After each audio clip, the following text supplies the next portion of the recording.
출애굽기 39장 1절 봅니다.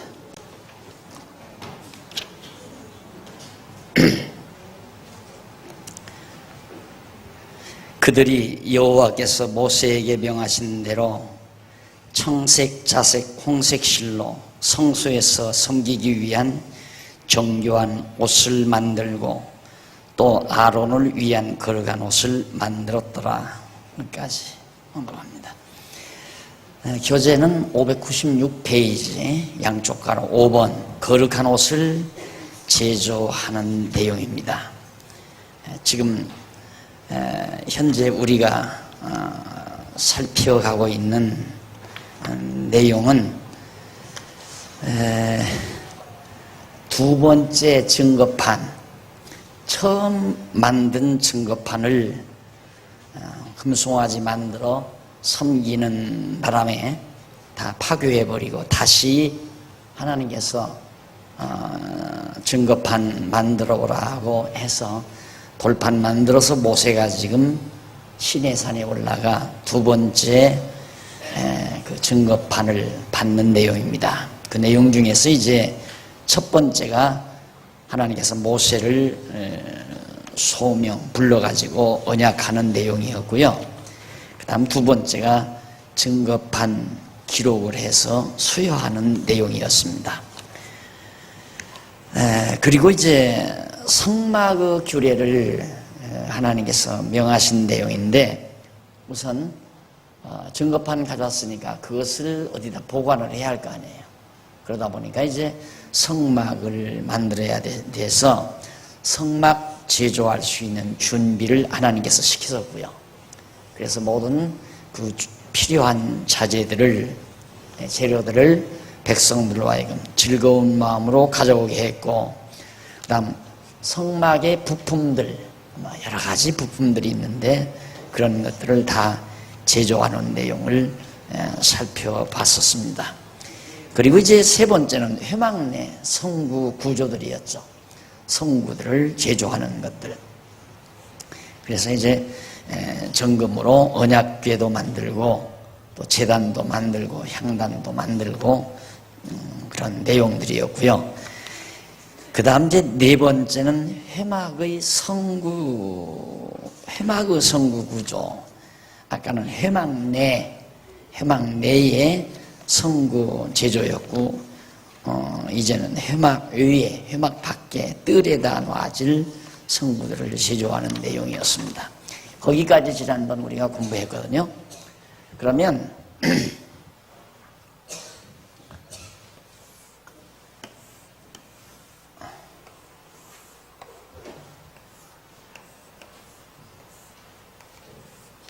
이게 다 이제 만들어진 거죠. 이렇게 해서 만들어라.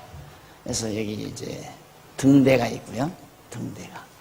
떡상이 있고, 향단이 있고, 그 다음 이제 언약궤가 여기 놓아있고, 여기 휘장이 무슨 영롱한 실들로 짜서 직조를 해서 아주 호화찬란한 그룹들의 모양을 그 휘장에다가 무늬를 놓아가지고 걸들여 놓습니다. 그래서 이건 다 벽을 만들어가지고 위에 앙장으로 다 덮고요. 자, 이게 다 마련이 됐으면 이제 장소는 만들어졌잖아요. 장소는. 그럼 장소만 만들면 뭐예요? 거기에 가서 저 거룩한 곳에 가서 제사장을 세워야 되는데, 제사장들도 우리와 똑같은 다 죄인이란 말입니다. 레위 자손이라고 해서 특별히 다른 어떤 형태로 지음받은 존재가 아니라 다 아브라함의 후손이고 다 아담의 후손이고 우리와 똑같은 성정을 가진 인간이고, 근데 똑같은 인간이 좀 가장 거룩한 이 지성소에까지 가서 제사를 드리면, 지난번 말했듯이 여기는 이방인, 이 안에는 백성, 이 안에는 제사장, 여기는 대제사장, 이렇게 들어간단 말이죠. 그러니 이거 얼마나 무서운 곳이에요. 아무나 들어갈 수 없는 것이죠. 그래서 거룩한 백성을 만들어서, 거룩한 제사장을 만들어서 거룩한 곳에서 거룩한 제사를 드리도록 해야 되는데, 그 거룩한 백성 제사장을 만드는데 그 사람의 심장을 바꾸어 놓는다거나 그 사람의 생각을 바꾼다는가, 그게 아니고 옷을 지어요. 옷을. 그것이 바로 거룩한 옷을 제조하는 내용이다. 39장 1절로부터 31절까지 나오는 내용입니다.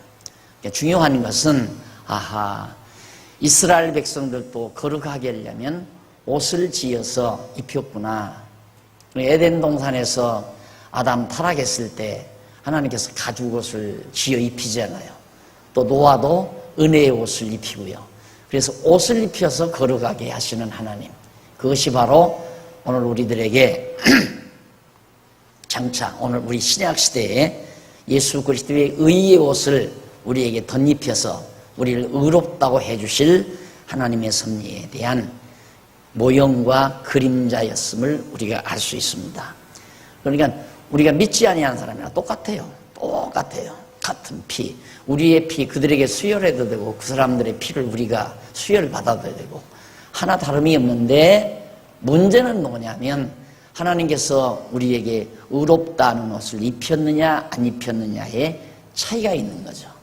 그러니까 우리는 아직도 하나님께서 입혀주신 의의 옷에 의해서 내가 의인이 됐다라고 자꾸 생각하는 게 아니고, 내가 뭔가 의로운 생활을 하면 내가 의롭고 의로운 생활을 하지 아니하면 의롭지 못하다고 그렇게 생각하는 기본적인 사고의 틀이 있어요. 그것이 항상 뭘 말해주냐면 은혜의 감동보다는 남의 허물을 보는 어리석음이 우리에게 늘 있다 이 말이죠. 상대의 어떤 모순이나 잘못을 보면 비판하고 싶고, 나는 쟤보다 낫다, 쟤는 왜 행동이 저래, 내 행동은 훨씬 쟤보다는 경건하고 또 선량하다, 이런 잘못된 생각을 곧잘 하게 되거든요. 그게 아니고 우리는 너나 할 것 없이 똑같아요. 우리의 본질은, 인간 본질은 타락성 그대로 지니고 있고요. 그런데 다만 예수님께서 의의 옷을 우리에게 덧입혀서 우리를 의롭다 그렇게 해 주실 그런 놀라운 하나님의 섭리에 대한 예표적인 모형적 사건이 거룩한 옷을 만들도록 제조하도록 하는 역사다. 그래서 39장 1절에 보면 각종 청색, 자색, 홍색 실로 정교하게 거룩한 옷을 만든다는 얘기입니다. 영광스러운 옷이죠. 이 영롱한 청색, 자색, 홍색 하면 청색은 푸른색 아니에요. 그리고 자색은 가지색이라고 하나요? 그런 색이고, 홍색, 이게 다 붉은색이죠. 이게 가장 영광스러운 옷입니다. 그래서 왕복, 로마 시대의 그 왕들이 입는 옷을 바로 이런 색깔을 나오게 해서 왕들을 입죠. 그러니까 가장 야스럽기도 하고 가장 찬란하기도 하고 가장 아름답기도 한 것이 홍색, 자색, 청색 실로 직조해서 짠 그런 옷인데, 바로 이것을 하나님께서는 이런 색깔로 옷을 만들어 입혀놓고 거룩하다 하나님이 인정해 주시는 거란 말입니다. 거룩하다고. 그 다음 39장 2절로 5절에 보면 금실과 각종 실로 에봇과 견대를 명하신 대로 만들었어요. 에봇 위에 덧옷이죠. 팔 없는 조끼와 같은 긴 내리다지라고 그러나요? 긴 내리다지와 같은 덧옷, 팔 없는 덧옷, 그런 것을 또 금실로, 그건 더 영광스럽잖아요. 그리고 이제 견대, 이것은 여기 어깨에다 이렇게 딱 차는 견대, 이걸 만들도록 명하는 거죠. 왜 그러냐면 제사장이 이 어깨에다가, 견대에다가 12지파를 상징하는 보석 12개를 6개 딱 달고 그걸 입고 여기를 들어가는 거예요. 그러니까 모든 택한 백성, 12지파의 백성들의 죄를 한 몸에 걸머쥐고 그들을 다 대표해서 대제사장이 여기 가서 제사를 드림으로 그 거룩한 피를 속죄소에 떨고 드림으로 하나님께서 그 피를 받으시면 백성의 죄가 1년 동안에 지은 모든 죄가 다 사라지도록 그렇게 하나님께서 제도를 만들어 놓은 거란 말입니다. 그리고 39장 6절로 7절에 보면 호마노를 깎아서 금태를 물려서 기념의 보석을 만드는, 이 기념 보석이란 기억에서 생각할 수 있는 보석이에요.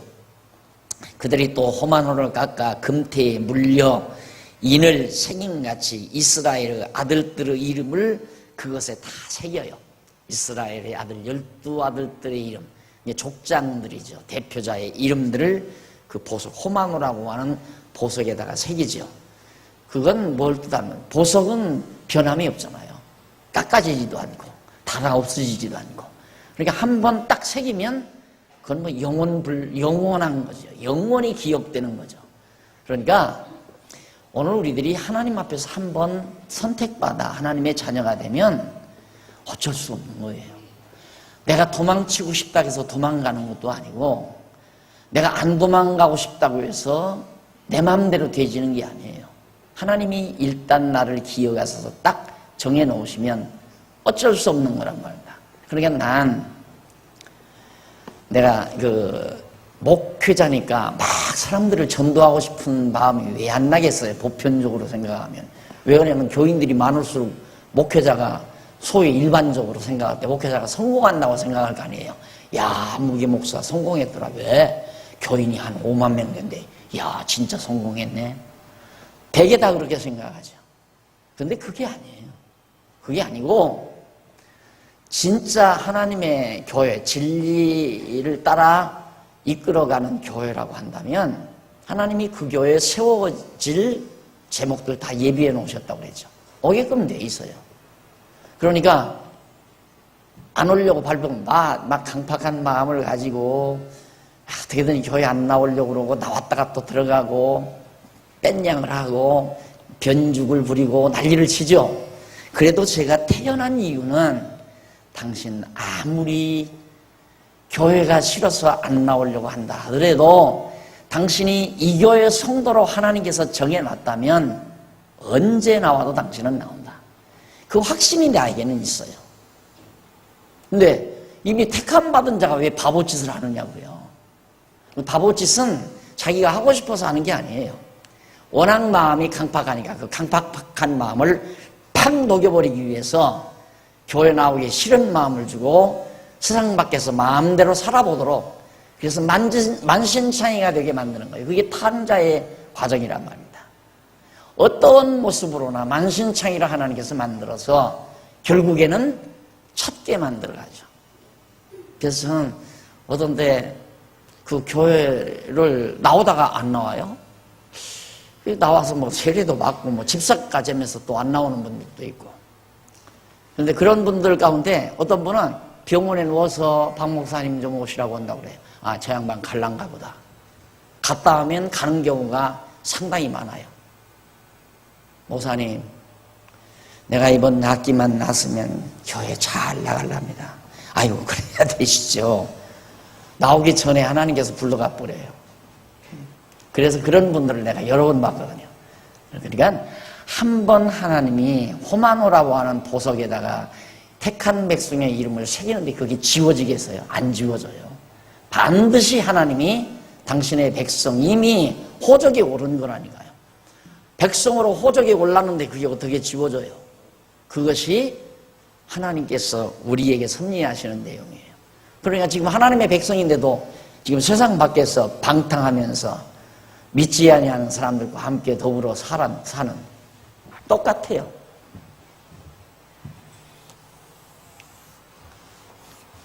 여기 홍해죠? 홍해. 여기는 애굽이에요. 여기는 광야예요. 광야. 애굽에서 어떻게 살았냐면 애굽 사람하고 이스라엘 사람하고 살았어요. 애굽은 주인 노릇하고 이건 종 노릇하고 이러고 살아서 똑같이 같이 한 애굽 땅에서. 그러듯이 이 세상도 마찬가지예요. 지금 교회 밖에 많은 세상 속에 하나님의 택한 백성과 택하지 아니한 백성이 얼버무려 살고 있는 거예요. 근데 그 사람들은 주의 종로로 택한 백성인데 지금 애굽 사람들의 종로로 다듯이 택한 백성인데도 여전히 주의 종로로 타면서 세상 밖에서 사는 거예요.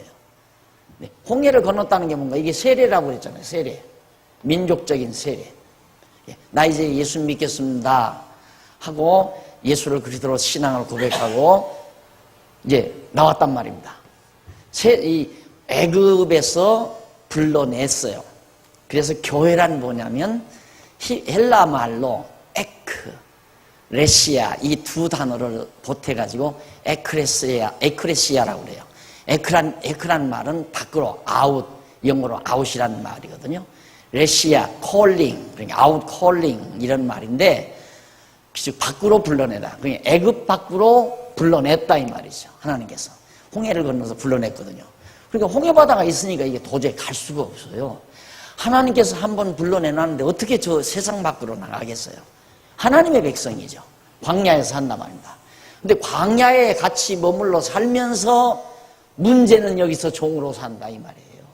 이 종으로 광야에 살면서 왜 그러냐면 항상 애굽이 그리워. 애굽 생활에 그 습관이 남아있어. 그래서 애굽에서 술 친구들하고 놀던 생각 자주 나고 애굽에서 세상 밖에서 예수 믿기 이전에 살아가던 삶의 방법이 훨씬 좋은 것 같고 명예도 구하고 뭐 여러 가지 부여도 구하고 잘난 척하고 이러면서 살던 지난날의 삶이 몸속에 배가지고 안 빠져나간다 이 말입니다. 이걸 이 광야 40년이라는 세월 속에 자꾸 다 죽여가 이 종의 근성을 다 죽이는 거예요. 하나님께서. 그러느라고 40년 걸리잖아요. 그러니까 여기서 삶의 방법하고 여기서 삶의 방법이 확 달라버려요. 여기서는 애굽을 의지하고 살아요. 비교적 근심 걱정이 없어요. 왜? 피곤은 해도 왜? 나가서 일만 하면 이 사람들이 먹을 것 준다. 그러니까 애굽 사람들의 말 잘 들어야 된다. 이게 죄의 종로로 자라면 살 수 있는 것이 세상이라 이 말이에요. 근데 여기 와서는 애굽이 있어야 애굽을 섬기죠. 애굽이 없잖아요. 그러니까 하나님께서 여기서는 하나님 섬기며 살아라. 이걸 만들어 주려고 하는 거예요. 하나님 경외하고 하나님 섬기면 다 먹을 거. 너희들이 등 빠지게 종노릇 하면서 노동판에 가서 노예 노릇 해야 먹을 걸 주는 게 아니라 하늘에서 하나님이 만나 내려준다 이 말이죠. 그게 하늘에서 만나 내려오잖아요. 생활의 방법이 확 달라져 버리죠. 그러니까 애굽 생활할 때는 애굽을 의지하고 안주하며 살려고 노력했지만 예수 믿고 나서부터는 이제는 세상 모든 풍습 버릴 수밖에 없죠. 잊어버려야 되고 없애버려야 되고 그리고 오직 하나님 의지하고 하나님 경외함으로 하나님께로부터 주시는 만나를 먹고 산다고 하는 그런 확실한 믿음을 가지고 마음 평안히 하나님 경외하며 살도록 지금 하게 하시려고 이처럼 성전 성막 만들게 하고 제사장으로 제사 지내게 만들고 그래서 39장 8절로 21절에 보면 98페이지 중간에 12보석을 달아 각종 실로 흉패를 명하신 대로 만들죠. 보석 12개를. 그래서 여기다가 바로 이쪽에 나오잖아요. 22절로 26절 99페이지 에봇 받침 곧 긴 옷을 청색으로 짜서 명하신 대로 에봇 받침 긴 옷 에봇을 받쳐 입는 긴 옷을 만들어요. 그래서 명하신 대로 이렇게 이제 만든 내용이 거기 나오고요. 거기 보면 우리 미리 한번 보십시다. 여러분 뭐 교재에 보시면 606페이지 607페이지 그 그림 나오죠. 위에 것이 성막의 전경이에요. 성막 전경. 성막을 만들면 저런 식으로 돼요. 텐트 친 것 같죠? 아래는 이제 양장 및 웃덮개, 위에 덮개를 다 덮은 것이고요. 그 다음 넘어가면 언약궤 모습이 나오죠. 그리고 등대 모습도 나오고, 등대는 아래 우리 진열대에도 있죠. 그 다음 이제 성막 기둥, 그 성막에 기둥들 쫙 이제 기둥 세워서 포장치는 기둥 아주 멋있잖아요. 기둥도. 그러니까 그냥 적당히 만든 게 아니라 하나님께서 정교하게 정성들여서 만들게 이렇게 해 놓으셨어요. 그리고 위에 대제사장이 입는 옷, 지금 말하는 게 이 옷이거든요. 위에 그 마치 우리 여전도 회원들 왜 저 뭐 식사봉사할 때 뭐 앞치마 입는 그런 비슷한 거예요. 거기 나오잖아요. 그리고 이제 이쪽에 분향단 나오고요. 그 다음 떡상도 나오죠. 떡상. 그 채를 이렇게 만든 건 이제 이 메고 이게 들고 가기 좋게 그렇게 만들어 놓은 거예요. 그리고 넘어가면 이제 물두멍 나오고요. 그 다음 번제단이 이쪽에 나오죠. 밑에 이렇게 철사망으로 쫙 해가지고 양 잡아서 거기다 하면 이제 타서 쟤들이 다 철사망 밑으로 다 빠져 내려가게끔 그렇게 만든 겁니다. 여기 지금 사진에 나오는 것들이 바로 지금까지 우리가 배워온 내용들의 모습들을 사진으로 여러분들에게 소개해 드린 겁니다. 궁금증을 좀 푸시라고요. 그렇게 해서 이제 에봇 받침 긴 옷을 청색으로 짜서 명하신 대로 만들었는데, 그리고 나서 27절로 29절, 39장 27절로 29절에 보면 세마포로 속옷, 두건, 관, 고위를 각종 실로 띠를 만드는 그런 내용이 거의 나옵니다. 그러니까 속옷, 두건, 머리에 쓰는 수건이죠. 그 다음에 관, 그 다음 머리에 수건을 쓰고 위에다가 이제 관을, 의관, 그러니까 모자지요. 그 다음 고의, 각종, 고의 같은 것들을 각종 실로 그렇게 띠를 만드는 그런 내용이 거기 소개되고 있습니다. 그 다음에 이제, 이쪽 거룩한 패 30절로 31절 거룩한 패를 금으로 여호와께서 명하신 대로 만드는 내용이에요.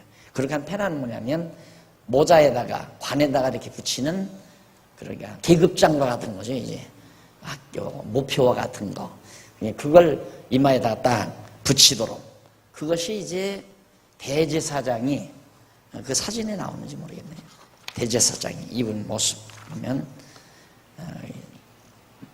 교까지는 안 나오는데, 어쨌든 지금 현재 아까 대제사장 입은 옷, 그런 모습을 하고 이제 여기를 들어가야 된다. 그렇게 해서 일단은 이제 대제사장을 하나님 섬기도록 하게 만드는 거룩한 제사장으로 세우기 위해서 거룩한 옷과 거룩한 각종 그 부속품들, 소지품들을 다 만들도록 하나님께서 섭리하셨습니다. 그리고 나서 이제 성막과 성구들을 정돈을 하죠.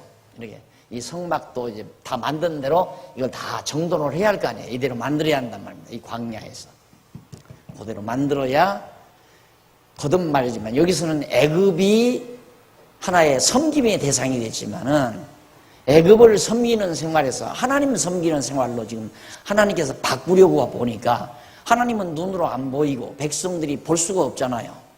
그러니까 백성들이 눈으로 보고 하나님을 구체화해서 섬기도록 하는 구체적인 방법을 지금 이렇게 하나님께서 만들어 주시는 것이다. 그러니까 이건 잊어버려야 되잖아요. 이건. 그런데 저 생활을 한번 해보신 분들은 저 정보가 그냥 두뇌에 입력이 되어 있어요. 그래서 예를 들면 믿지 아니하고 세상에서 방탕하고 죄지면서 그렇게 향락을 누리며 살던 삶을 살았던 사람들은 참 이 뇌리에 그게 들어있는 것 빠지기가 참 힘들죠. 그러니까 담배 하나 끊기도 힘들잖아요. 술 하나 끊기도 힘들고요. 왜 술 맛 좋지, 담배 맛 좋지, 그걸로 온몸이 꽉 쪄들려져 있으니까 걸핏하면 술 생각나고 담배 생각난다 이 말입니다. 그러니 그 정보가 다 빠져나가 버려야 돼요. 정보가 빠져나가야, 정보가 빠져나가고 이 생활이, 하나님 섬기는 생활이 즐겁고 아름답다는 생각으로 정보가 딱 입력이 돼버리면 그 다음에 이게 싫어져 버리는 거예요. 술도 싫어지고 담배도 싫어지고.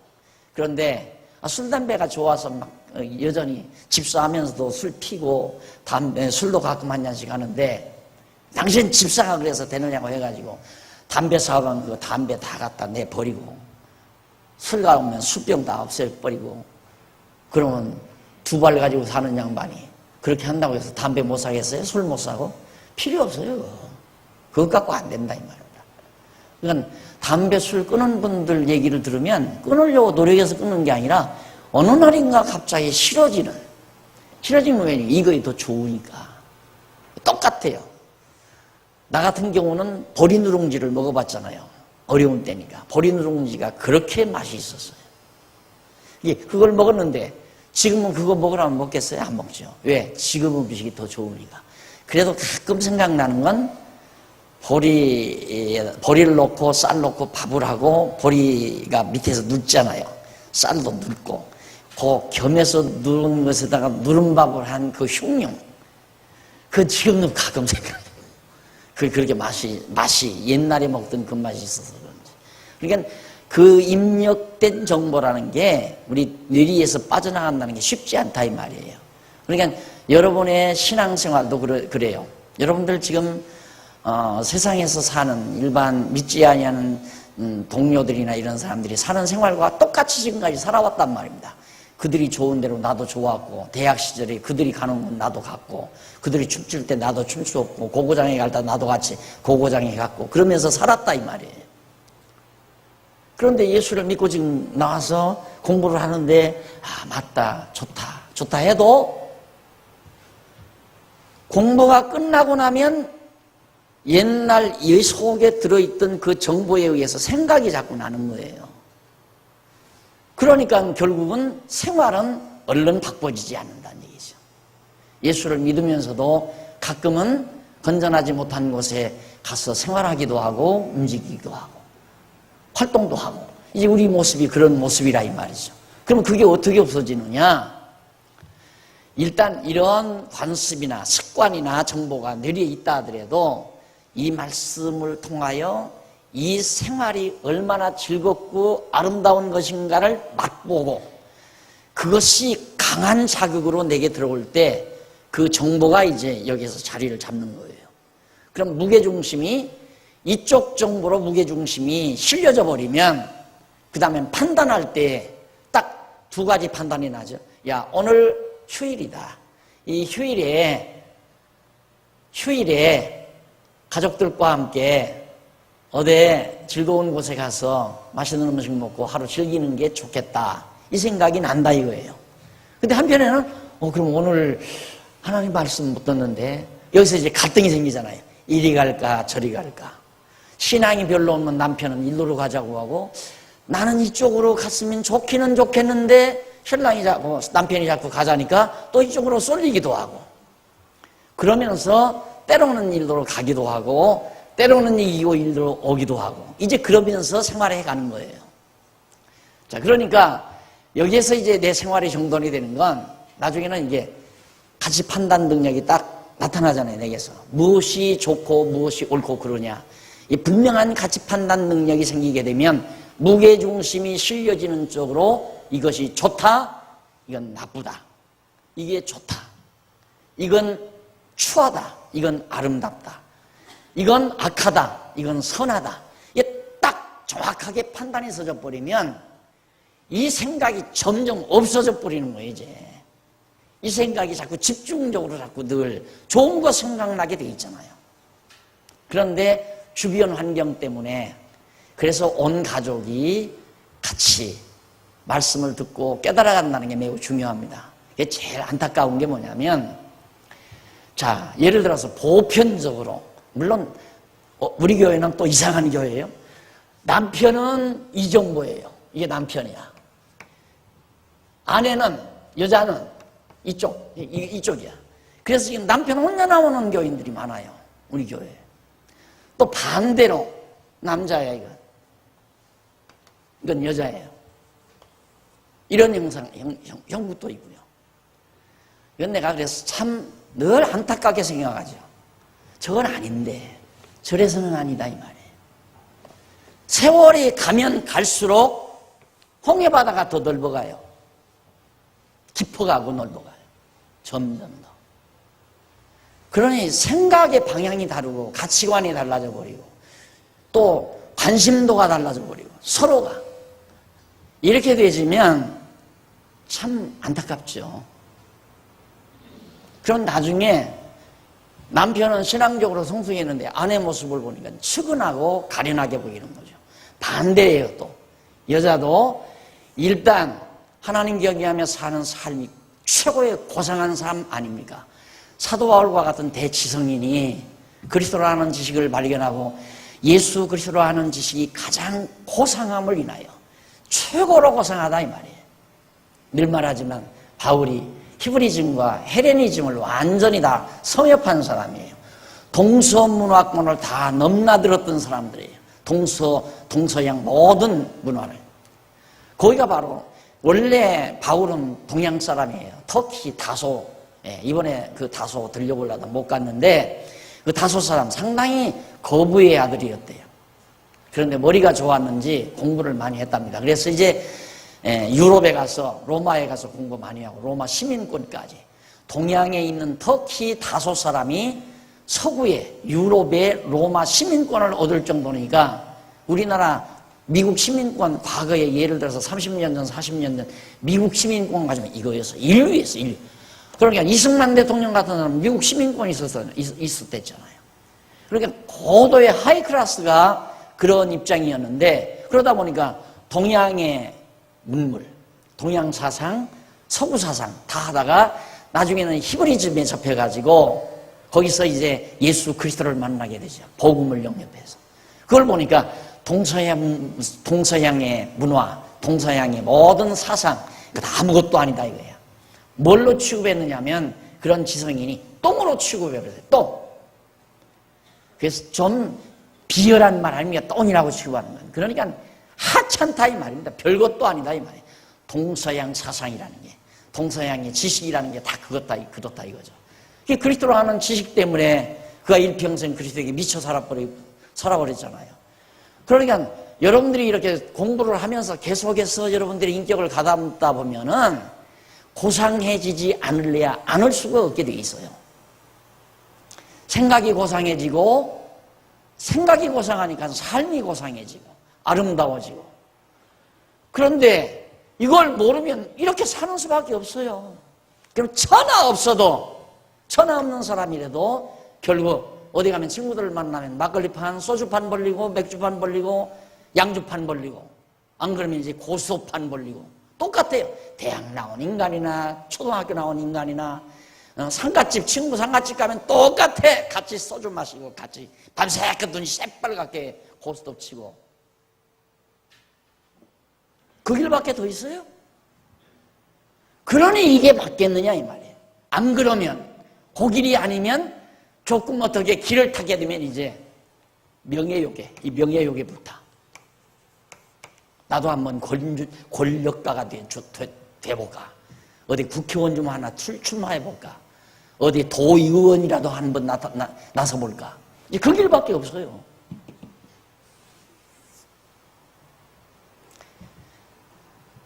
여러분, 정치하지 말란 말이 아니라, 정치라고 하는 것이 자기 인격을, 자기 어떤 무엇을 풀기 위해서 권력 잡으면 안 돼요.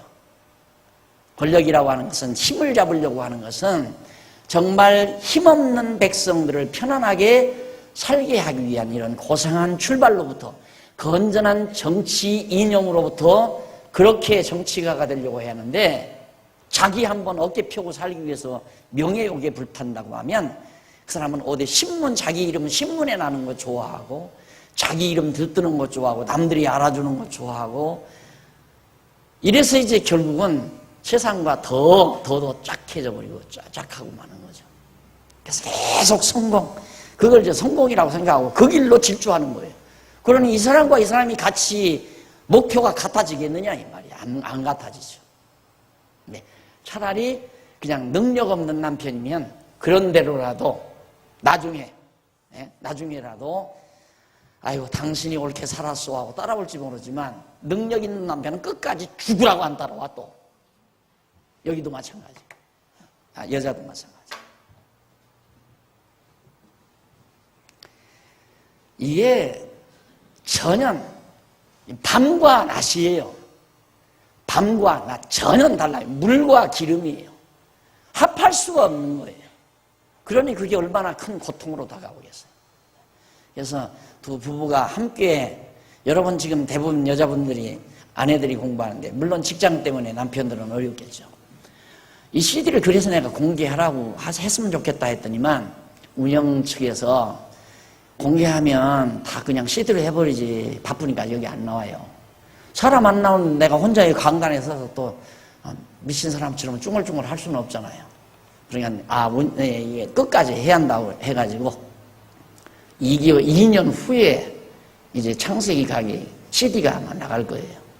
반드시 남편들도 함께 공부하도록 하는 게 큰 복입니다. 그럼 생각이 같아요. 뜻이 같고 마음이 하나고, 설령 뭐 진지한 오고 가는 대화가 없어도 사는 방향이 같으니까 서로 이해의 복이 넓어지고, 지지하게 그 뭐 결혼기념일 기억 안 해줬다고 해서 삐죽빼죽하고, 생일 좀 잊어버렸다고 해서 사랑하느니 안 하느니 하고 투정하고, 그런 거 없어져 버리잖아요. 여러분 조금 더 공부해 보십시오. 훨씬 대범해지고 생각의 복이 넓어지고 작은 일에 쉽게 마음 상하지 않고, 그만큼 여러분들의 삶이, 또 여러분들의 그 사고 틀이 전혀 달라져 버리니까 딴 사람 돼 버린다니까요. 얼굴 표정이 달라져 버리잖아요.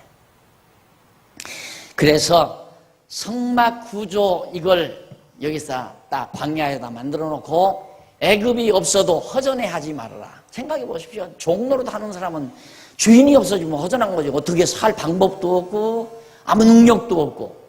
그러니 갑자기 광야에다 끌어다 놨으니 생활 환경이 확 달라져 버렸잖아요.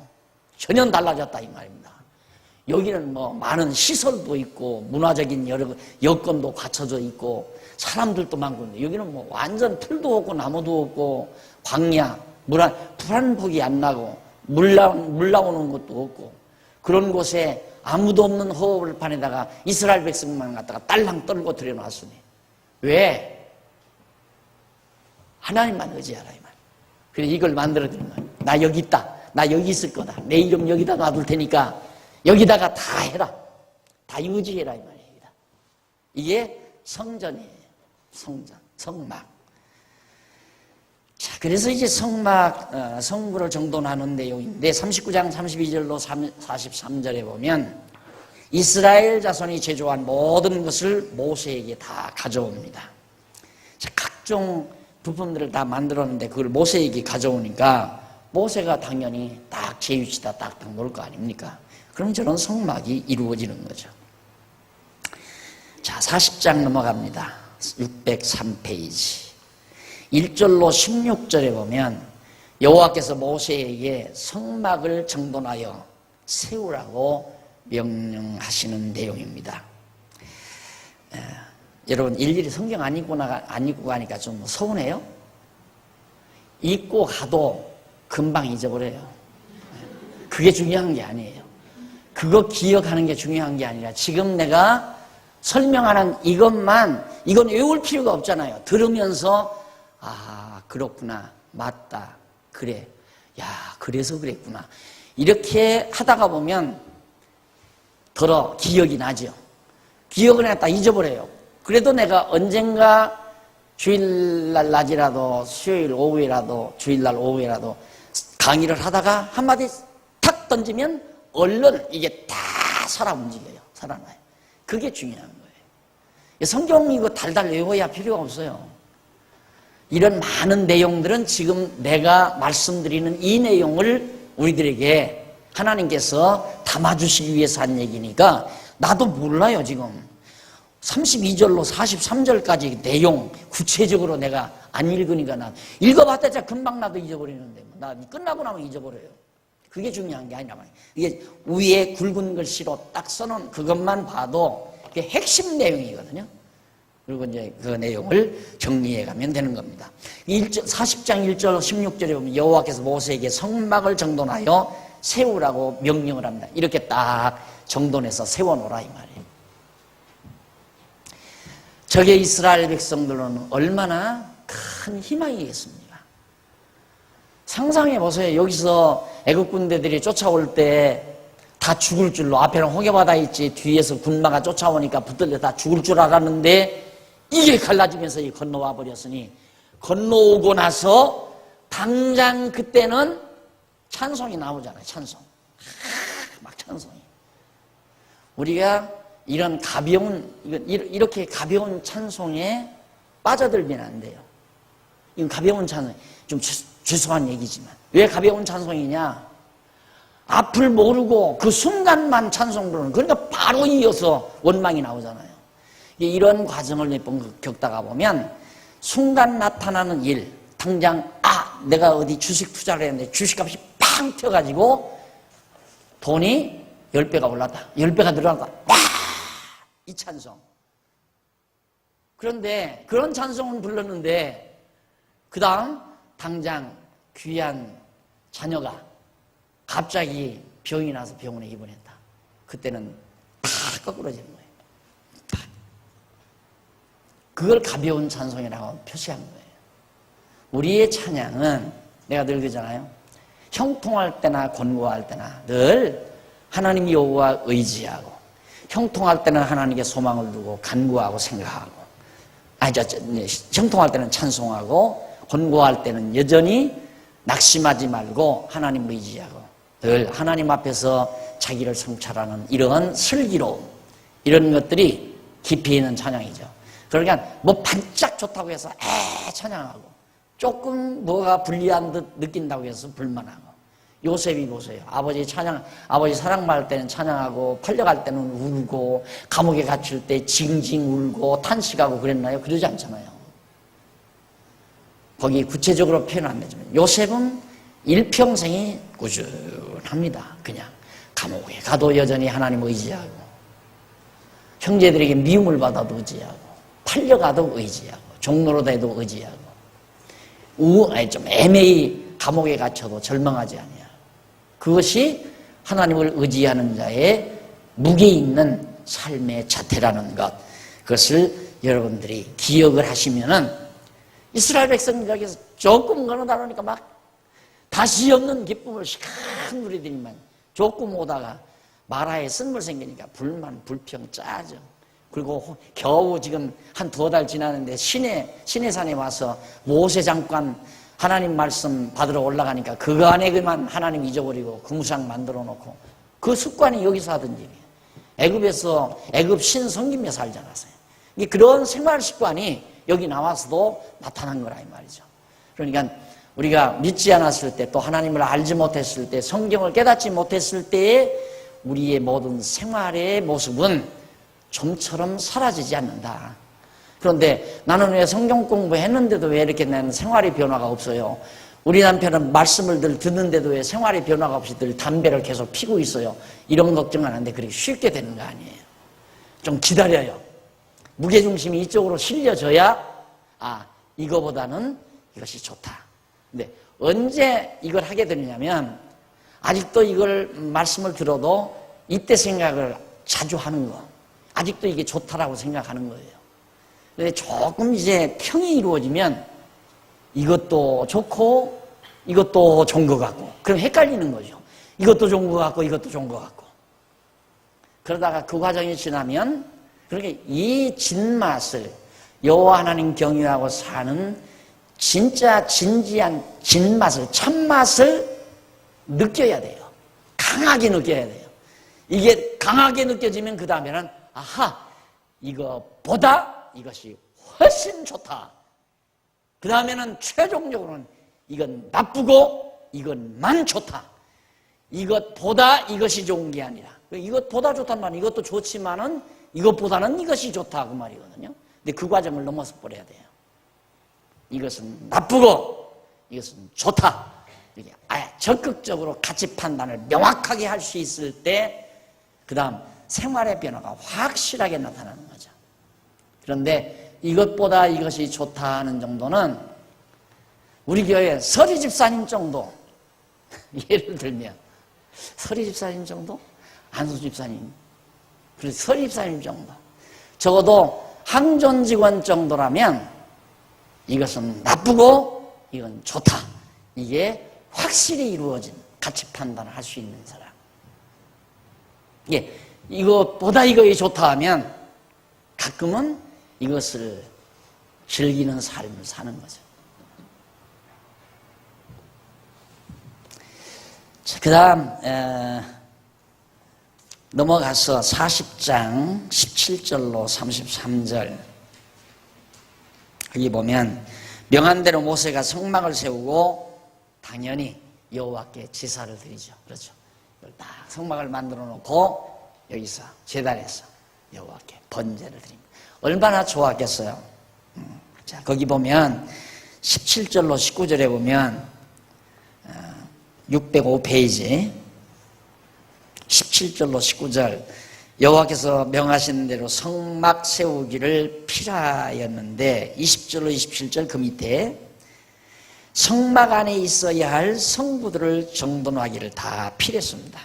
끝냈다 이 말. 그리고 넘어가서 606페이지 위에 세 번째 줄 28절로 33절 명하신 대로 성막들에 있어야 할 성부들도 다 정돈을 했어요. 그렇게 다 정돈을 해놓고 거기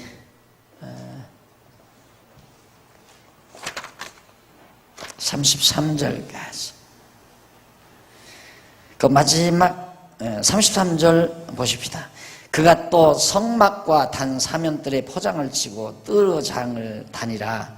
모세가 이같이 역사를 다 필했다라고 나와 있습니다. 그리고는 이제 여호와의 영광과 구름과 불이 성막 위에 쫙 임하는 그런 내용이 바로 34절로 38절 606페이지 밑에 부분에 나오죠. 자, 사진 그림을 다 넘기시고요. 611페이지. 자, 그 회막 위에 구름이 덮이고 영광이 충만해. 낮에는 구름이, 밤에는 불이 구름 가운데 있어 이스라엘 백성의 길을 인도하시는 내용이 거기 나옵니다.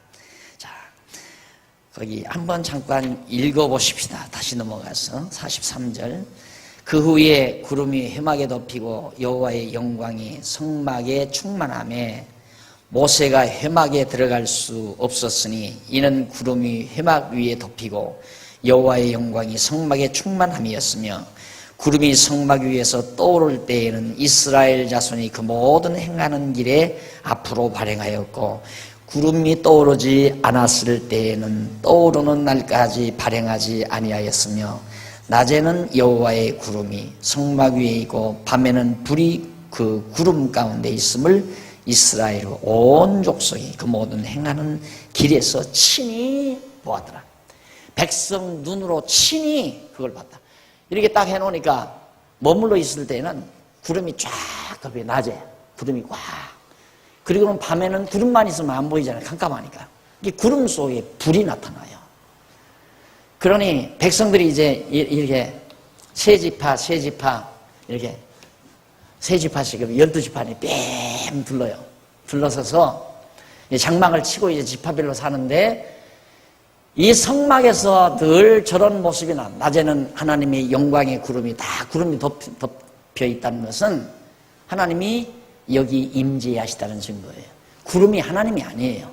하나님은 형상이 없는데 백성들로 하여금 어떤 증표가 있어야 되잖아요. 하나님이 여기 계시다는 증표를. 그러니까 그 증표를 구름으로 표시를 한 거예요. 구름이 여기도 머물러 있다고 하는 것은 하나님이 여기 함께 하시다는 증표고요. 불이 있다는 것도 밤에도 하나님이 함께 여기 머물러 너희 가운데 백성들 가운데 하나님이 지금 계시다라고 하는 그런 의미로 하나님이 그렇게 해놓으셨으니까 얼마나 든든하겠어요. 여러분 여름에 야영 나가가지고 텐트를 치고 그냥 있으면 겁나잖아요. 그래도 나무가지에다가 등불 하나 딱 전등불 하나 딱 약 사가지고 딱 걸어놓으면 그거 밝혀 있으면 어쩐지 안도감이 있잖아요. 그런데 허벌판 광야에서 백성들만 이거 얼마나 불안하겠어요. 언제 강독대들이 몰려와가지고 어떻게 할 줄도 모르는 거고, 길도 모르는 거고, 어디로 갈 줄도 모르는 거고, 여기가 어디인지도 알 수가 없고, 그런 곳에 하나님께서 이렇게 해서 역사하시니까 백성들의 마음 가운데 얼마나 안도감이 주어졌겠는가. 그래서 여호와 하나님을 늘 의지하는 연습을 시키는 거예요. 이게 문화를 만들어가는 이런 문화 생활을 하도록 하나님이 이끌어가는 거란 말입니다. 우리도 이제 다른 거 없어요. 여기 그리워해 봤댔자 갈 수 없어요. 공연히 여기서 혼자 갈등하는 거죠. 장소는 여기인데 이미 하나님께서 여기서 불러내놨는데 여기를 어떻게 갈 거예요? 가지 못할 바에가 아니라 여기 나왔으면 여기의 문화대로 살아야 되잖아요. 여기 문화는 여호와 하나님 의지하고 사는 길이에요. 근데 여호와 하나님 의지하지 않고 옛날처럼 살려고 그리워해 봤댔자 갈등만 증폭되는 것이다. 갈등 속에서는 마음의 평안이 없어요. 그래서 아까도 말했지만 보석에 이미 이름이 새겨져 있는데 지워지지 않아요. 허튼 소리 할 것 없어요. 허튼 생각할 필요가 없어요. 여기 그리워하는 것은 옛날처럼 살고 싶은 생각 들어있지요. 있을 수도 있을 거예요. 차라리 그럴까? 그런 생각. 어리석은 생각이에요. 가와대자 탕자처럼 빙글빙글 돌다가 다시 돌아오는 길, 그 길밖에는 없는 것이다. 그렇기 때문에 하나님께서 정말 이미 불러내가지고 이 백성들, 정말 여기 찌든 종로로 닫은 이 어리석은 백성들을 이런 방법으로 지금 새로운 문화, 삶의 문화를 맛볼 수 있도록 하나님께서 지금 훈련시켜가는 과정. 그것이 40년 광야 과정이다. 자, 그 다음 이제 넘어가서요. 예물 규례입니다. 자, 그러면 제사장, 의복 다 만들어 거룩하게 했고, 성막 다 딱 했으면, 어떻게 할 거예요? 제사 지내야 되잖아요.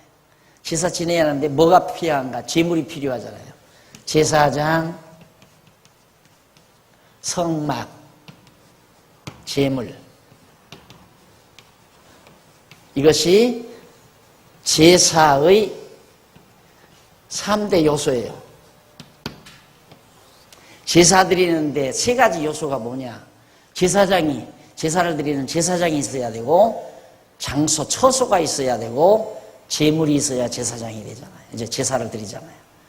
그래서 이걸 자꾸만 이 성경을 전체를 모르니까 이걸 그대로 오늘날 교회에다가 어떻게 묘사하냐면 제사장은 목사고, 성막은 예배당이 성막이고, 제물은 연보고 11조고. 아주 딱 맞잖아요. 그래서 성도들이 썩는 거예요. 야, 맞다. 이게 성전이로구나. 그리고 11조, 제물이 11조고. 제사장은 목사님이 당연히 제사장이지. 이렇게 되는 거죠. 그래서 이런 생각을 성도들에게 꽉 심어놔가지고 성도들은 아야 제사장이 하라는 대로만 하면 되는 줄로 그렇게 알고 있는 거예요. 이게 성경을 잘 몰라가지고 그런 거거든요. 이건 모두가 다 따지고 보면 영원한 제사장 예수님, 성전도 예수님, 영원한 제물도 예수님, 예수 그리스도가 영원한 제사장이고 영원한 성전이시고 영원한 제물이시다. 그러니까 구약에서 이렇게 지금 출애굽기에서 하나님께서 모세를 통해서 이렇게 명령하시는 것은 장차 영원한 제사장이요 영원한 성전이요 영원한 제물이신 예수 그리스도를 보내어 주실 것에 대한 언약의 말씀이란 말입니다. 그걸 어떻게 오늘날 목사 예배당 11조에다 붙여가지고 성도들을 갖다가 완전히 그게 모르니까. 그래서 사도 바울이 말하는 대로 성경을 모르면 남을 속이기도 하고 쏟기도 하고. 근데 목사님들이 지금 나처럼 여러분들이 지금 공부하는 게 이렇게 알면서도 이렇게 가르치는 게 아니에요.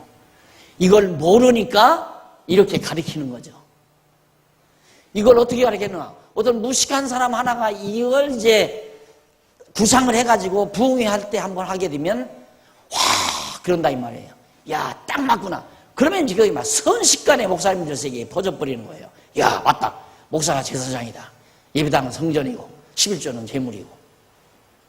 그렇게 해서 되는 거예요. 그러니까 성경적인 원리에 의해서 그게 나오는 하나의 이론이 아니라 그렇게 편의에 의해서 성도들로 하여금 정말 목사에게 충성하고 예배당 성전을 짓는데 건축연보 많이 내게 하고 그 다음 연보돈 많이 내게 하기 위해서 목회란 그거 아니에요? 사람들 많이 와서 목사 말 잘 듣고 그 다음 건축연보 많이 해주고 연보 많이 해주면 목사가 예배당 크게 짓고 돈 많으면 성공하는 거 아니에요? 이게 목사 성공하는 방법은 바로 이거예요. 예배당 성전으로 만들어 놓고 재물을 11조로 만들어 놓고 그럼 목사 성공하는 거죠.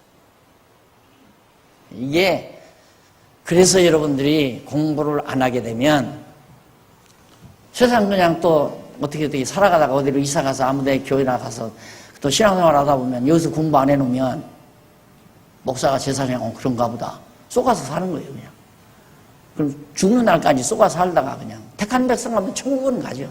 쏘갔다고 해서 천국 못 가는 건 아니니까. 그래서 이제 우선 재물 규례, 예물에 대한 규례를 선포하는데 첫 번째가 번제 예물의 규례입니다.